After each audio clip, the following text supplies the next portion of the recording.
Hello, dear friends. Welcome back to the Reli Talk. And today we're embarking on a deeper journey, one that touches the truest parts of us. We'll explore three profound ideas that span cultures, beliefs, hearts, heaven, hell, and rebirth. These aren't just abstract concepts. They're mirror rooms within each of us, holding our hopes, our fears, and our greatest longings. Whether you're seeking comfort, wrestling with questions, or simply curious, thank you for choosing to spend these next minutes with us. Let's delve, gently and openly, into what these timeless themes might mean for our lives today.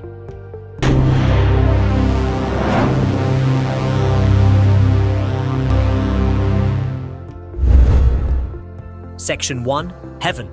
What does that word stir within you? Picture this: a place where sorrow dissolves and everything feels right again. Across traditions, Christianity, Islam, Hinduism, Buddhism, heaven is often painted as a realm of peace, of reunion, of boundless love. For someone grieving, perhaps someone who's lost a friend or family member, the idea of heaven offers solace. It whispers, there is still a place where tears are wiped away, where hearts are mended. And that whisper can mean everything when the nights are long and the memories ache. In Christianity, heaven is often described as being in the direct presence of the divine, where justice and love intertwine perfectly and our deepest need for belonging is fulfilled. In Islam, Jannah is likened to lush gardens, flowing waters, and eternal delight, an echo of what the soul truly hungers for. Some traditions speak not just of an afterlife, but of heaven on earth, those fleeting moments when love, connection, or awe make the world feel sacred again. C.S. Lewis put it beautifully when he said that heaven is not only a reward, but a reunion. It speaks of something more than a place. It's a healing touch, a full circle of meaning. Maybe you felt it, those moments that stop your breath. A sunset so breathtaking it seemed holy. A moment of pure, unguarded connection with someone you love. That, in a way, gives us a glimpse of heaven now.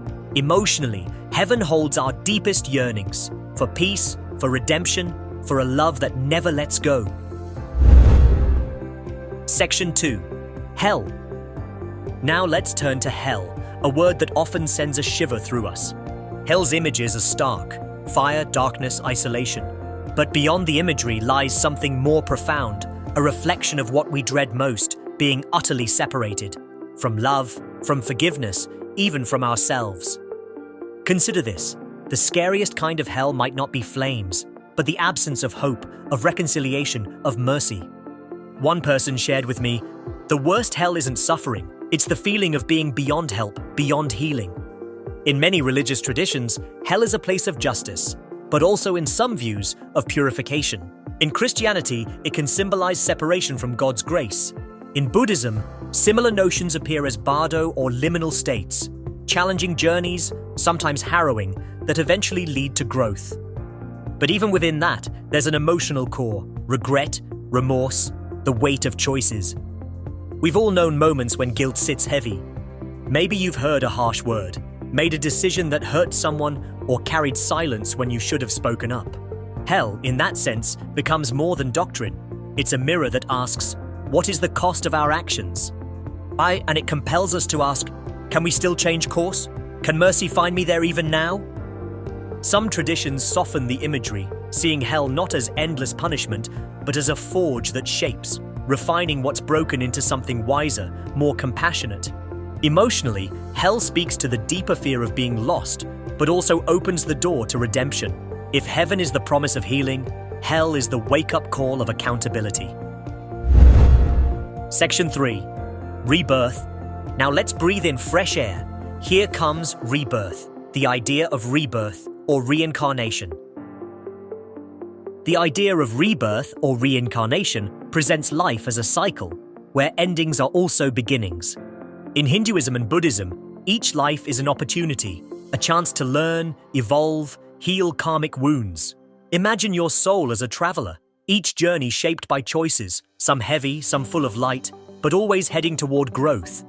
Even if you've stumbled, made poor choices, or felt stuck, rebirth whispers, you can start again. You are not the sum of your past mistakes. That promise is powerful. Whether or not you believe it literally, metaphorically, it holds truth. We all have mornings in life when we rise again, wiser, more tender, more committed to living fully. In some ways, every new relationship or new day carries that echo of rebirth. The chance to say, "I'll do better." The chance to show love differently. Emotionally, rebirth is about hope tied to responsibility. We carry our history, but we also carry the power to transform. It's not a guaranteed get-out-of-past-free card. We bear our scars, our lessons, but we also carry wisdom, deeper empathy, renewed resolve. Perhaps you've experienced that, a moment where life seemed to reset, a wrong turned toward right, a dream rediscovered. That's rebirth in motion, quiet yet profound. Section 4. Weaving them together. As we sit with these three, heaven, hell, rebirth, something beautiful emerges. Heaven holds our deepest hope, peace, restoration, homecoming. Hell confronts the weight of our choices, the fear of isolation, of broken bonds. Rebirth brings the potential for renewal, the courage to learn, to love, to heal. Together, they form a mosaic of the human journey, longing for peace, confronting the darkness, embracing the possibility of transformation. In many spiritual traditions, they work in concert. One life may hold echoes of all three. For those who believe, each soul's journey might traverse the valleys of regret, the dawn of renewal, and the promise of peace. But even for those who don't hold religious beliefs, they resonate as emotional truths. Heaven is the place within us where compassion, joy, connection live. Hell is the place where guilt, regret, disconnection fester. Rebirth is the powerful human capacity to choose again, to rise again. These themes invite us to ask, what do I carry in my heart right now? Where do I need healing? Like a lost child yearning for home. Where do I feel regret's weight? And what could my first step toward release be? And how might I choose to begin again? With gentleness, intention, curiosity. This is not a journey in isolation. Our stories unfold together, and shared stories light the path for one another. As we draw this conversation to a close, I'd love to leave you with a few questions to sit with. What does heaven mean to you? Comfort, belonging, healing.